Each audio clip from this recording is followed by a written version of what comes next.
ബഹുമാനപ്പെട്ട കിരൺ റിജിജു മിനിസ്റ്റർ തന്നെ ഇവിടെ വന്നതിൽ ഞങ്ങൾക്ക് ഒത്തിരി സന്തോഷമുണ്ട്. മാത്രമല്ല സമയപരിധി കൊണ്ട് ഞങ്ങളുടെ ചോദ്യങ്ങളൊന്നും ഉന്നയിക്കാൻ സാധിച്ചില്ല. എന്നാലും സാറിനോട് വ്യക്തിപരമായിട്ട് ഞാൻ ചോദ്യങ്ങൾ സമർപ്പിച്ചിട്ടുണ്ട്. അതെങ്കിൽ ഈ വഖഫ് 2025 അമെന്റ്മെന്റ് ഏത് രീതിയിൽ മുനമ്പത്തെ സഹായിക്കുമെന്നാണ് നമ്മൾ ചോദ്യങ്ങൾ ചോദിക്കുന്നത്. ചോദ്യങ്ങൾ ഞാൻ അദ്ദേഹത്തിന് സമർപ്പിച്ചിരുന്നു.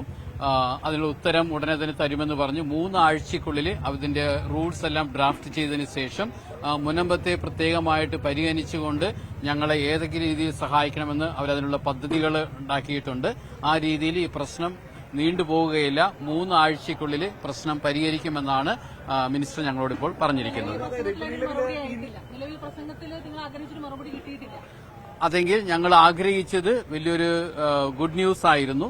അപ്പോൾ ഗുഡ് ന്യൂസ് പ്രഖ്യാപിക്കാനായിട്ടുള്ള ബുദ്ധിമുട്ടുന്നെങ്കിൽ അദ്ദേഹം പറഞ്ഞതുപോലെ ഇതിന്റെ റൂൾസ് ഡ്രാഫ്റ്റ് ചെയ്യുന്നേ ഉള്ളൂ. അത് വന്നതിന് ശേഷമാണ് ഏത് രീതി ഞങ്ങളെ സഹായിക്കുന്ന രീതി കാര്യം അവതരിപ്പിക്കുന്നതാണ് പറഞ്ഞിരിക്കുന്നത്. നിയമ ഭേദഗതി വന്നതോടുകൂടിയിട്ട് നിങ്ങളുടെ പ്രശ്നം പരിഹരിക്കപ്പെടുമോ ഇല്ലയോ എന്നുള്ള വലിയ ചോദ്യമാണ് നിലനിൽക്കുന്നത്.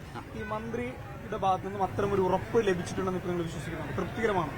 അതെങ്കിൽ ഇപ്പോൾ കഴിഞ്ഞ 2 വർഷങ്ങളായിട്ട് ഞങ്ങൾ നിയമപരമായിട്ട് ഈ പ്രശ്നം പരിഹരിക്കാനായിട്ട് ഞങ്ങൾ നടക്കുകയാണ്. ഇപ്പോൾ നിങ്ങൾക്ക് തന്നെ അറിയാം, ജുഡീഷ്യൽ കമ്മീഷൻ രൂപീകരിച്ചു. അതിനുശേഷം അതിനെ റദ്ദാക്കാൻ വേണ്ടി ഹൈക്കോടതിയിൽ നിന്ന് ഓർഡർ വന്നു. പിന്നെ വീണ്ടും അപ്പീൽ കൊടുത്തു.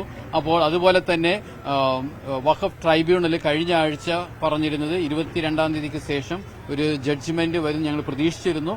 എന്നാൽ അതിനും ഒരു സ്റ്റേ ഓർഡറാണ് വന്നിരിക്കുന്നത്. ഈ ഒരു അവസ്ഥയിൽ നിയമപരമായിട്ട് പോകുമ്പോഴെല്ലാം ഞങ്ങൾക്ക് തടസ്സങ്ങളാണ് വരുന്നത്. അപ്പോൾ ആ തടസ്സങ്ങളെ ഏത് രീതിയിൽ അതിജീവിക്കണം, ഈ വഖഫ് 2025 അമെന്റ്മെന്റ് ബില്ല് ഏതെങ്കിലും രീതി ഞങ്ങളെ സഹായിക്കുമെന്നതാണ് ഞങ്ങളൊരു ചോദ്യം. ആ ചോദ്യമാണ് ഞാൻ സമർപ്പിച്ചിരിക്കുന്നത്. അത് വായിച്ചിട്ട് അപ്പോൾ തന്നെ പറഞ്ഞു തീർച്ചയായിട്ടും ഞാൻ സഹായിക്കാം.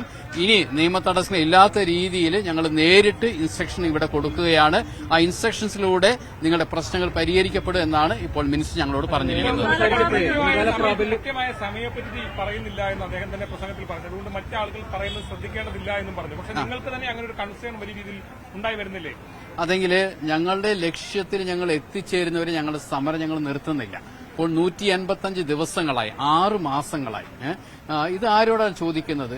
ഇന്ത്യ പോലെ ജനാധിപത്യ രാജ്യത്തില് സ്വന്തം ഭൂമി വെച്ചിരുന്ന ഒരാൾക്ക് അത് ഇല്ലാതാകുന്ന ഒരു അവസ്ഥ, അതിന് ഒരു രാഷ്ട്രീയ പാർട്ടിയും ഒരു നേതാവും ഇത് മൈൻഡ് ചെയ്യാത്തൊരവസ്ഥയാണ് കാണുന്നത്. പലരും വന്ന് ഐക്യം പ്രഖ്യാപിച്ചുകൊണ്ട് പോകും. പക്ഷേ ഞങ്ങളുടെ പ്രശ്നങ്ങൾ തീരുന്നില്ല. 610 കുടുംബങ്ങളുടെ ജീവിത പ്രശ്നമാണിത്, അല്ലാതെ ഒരു വഖഫ് ബോർഡിന്റെ പ്രശ്നമില്ല. അവർക്ക് നഷ്ടപ്പെടാൻ ഒന്നുമില്ല. പക്ഷെ 610 കുടുംബങ്ങൾക്ക് അവരുടെ ജീവിതമാണ് നഷ്ടപ്പെട്ടുകൊണ്ടിരിക്കുന്നത്, അവരുടെ മക്കളുടെ ഭാവിയാണ് നഷ്ടപ്പെട്ടുകൊണ്ടിരിക്കുന്നത്. അത് ഒരു പാർട്ടിയും മനസ്സിലാക്കുന്നില്ല. ഓരോ ദിവസം ഡിലേ ആകുന്തോറും ഇത് ഞങ്ങളുടെ വലിയൊരു പ്രശ്നമായി തീരുകയാണ്. അതുകൊണ്ട് ഞാൻ പറഞ്ഞത് ഒരു delayed justice is denied justice ആണ്. അപ്പോൾ തീർച്ചയായിട്ടും മിനിസ്റ്റർ അത് മനസ്സിലാക്കിയിട്ടുണ്ട്. ഇത് അധിക സമയം വൈകാതെ തന്നെ ഞങ്ങളെ സഹായിക്കുമെന്നാണ് പറഞ്ഞിരിക്കുന്നത്. കോടതിയിൽ വരുന്ന ഒരു വിഷയമാണ്. ഇതിൽ അഭിപ്രായം പറയുന്നതിനും ഉറപ്പ് നൽകുന്നതിനും പരിമിതിയുണ്ടെന്ന് മന്ത്രി തന്നെ പറയുന്നു. എങ്ങനെയാണ് അപ്പൊ ഈ കോടതിയിലുള്ള വിഷയത്തിൽ നീതി ലഭിക്കുമെന്നെങ്കിൽ ഇനി മന്ത്രിയിൽ നിന്ന് നീതി ലഭിക്കുമെന്ന് പ്രതീക്ഷിക്കുന്നു? അതെങ്കിൽ കോടതിയിൽ ഈ പ്രശ്നങ്ങൾ അവിടെ വാദം വന്ന് അതിന് ജഡ്ജ്മെന്റ് കിട്ടിയാൽ മതി. പക്ഷേ അത് വരുന്നതിന് മുമ്പ് തന്നെ അടുത്ത തടസ്സങ്ങളാണ് വന്നുകൊണ്ടിരിക്കുന്നത്. നിയമപരമായിട്ട് തന്നെ ജുഡീഷ്യലിലെ ലൂപ്പ് ഹോൾസ് ഉപയോഗിച്ചുകൊണ്ട് ഓരോ തടസ്സങ്ങൾ സൃഷ്ടിച്ചുകൊണ്ടിരിക്കുകയാണ് നമ്മുടെ സിസ്റ്റം. അത് തന്നെ പറയുന്നതെങ്കിൽ ഇവിടെ ഹ്യൂമൻ റൈറ്റ്സ് ഡിനൈഡ് ആണ്, അതുപോലെ നാച്ചുറൽ ജസ്റ്റിസ് ഡിനൈഡ് ആണ്. പക്ഷെ അത് മനസ്സിലാക്കിക്കൊണ്ട് ഇടപെട്ട് ആ പ്രശ്നം പരിഹരിക്കാനായിട്ട് ആരും വരുന്നില്ല.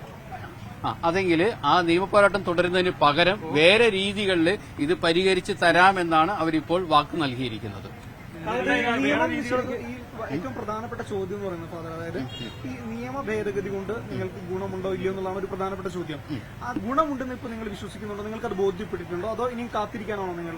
അതായത് സർക്കാരിന്റെ മറുപടി വരെ കാത്തിരിക്കുകയാണോ? അതുവരെ ഇപ്പോഴും പൂർണ്ണമായിട്ട് ഉറപ്പില്ല എന്ന് തന്നെയാണ് അതിന്റെ അർത്ഥം? അതെങ്കിൽ ഞങ്ങളുടെ അവസ്ഥ കാത്തിരിപ്പ് തന്നെയാണ്. 2022 മുതൽ ഇത് കാത്തിരിപ്പാണ്. ഇതുവരെ എല്ലാവരും വാക്കുകൾ നൽകിയിട്ട് പോകുന്നല്ലാതെ ഇതുവരെ പ്രശ്നം പരിഹരിച്ചിട്ടില്ല. അപ്പൊ ഞങ്ങളുടെ ലക്ഷ്യം ഞങ്ങൾക്കറിയാം. ഞങ്ങളുടെ ലക്ഷ്യം എന്ന് പറയുന്നത് വഖഫിന്റെ ആസ്തി പട്ടികയിൽ നിന്ന് ഈ സ്ഥലം മാറ്റിയെടുക്കുക എന്നതാണ്. അപ്പൊ അതുവരെ ഞങ്ങളുടെ നിരാഹാരം തുടർന്നുകൊണ്ട് പോവുക തന്നെ ചെയ്യും. അതിലിപ്പോ നിയമ പോരാട്ടങ്ങൾ ഒരു സൈഡ് പോയിക്കൊണ്ടിരിക്കുന്നു. അതേ രീതിയിൽ വഖഫ് അമെന്റ്മെന്റ് ബില്ല് ഏത് രീതി ഞങ്ങളെ സഹായിക്കുമെന്ന് ഇപ്പോഴും ഞാൻ ചോദ്യങ്ങൾ സമർപ്പിച്ച് ചോദിച്ചിട്ടുണ്ട്. അപ്പോൾ അതിനുള്ള ഉത്തരം ഉടനെ തന്നെ കിട്ടും. തീർച്ചയായിട്ടും പ്രശ്നം പരിഹരിക്കുമെന്നാണ് പറഞ്ഞിരിക്കുന്നത്. കാരണം സെൻട്രലിന് എല്ലാ പവറും ഉണ്ട്, സ്റ്റേറ്റിന് എല്ലാം പവറും ഉണ്ട്.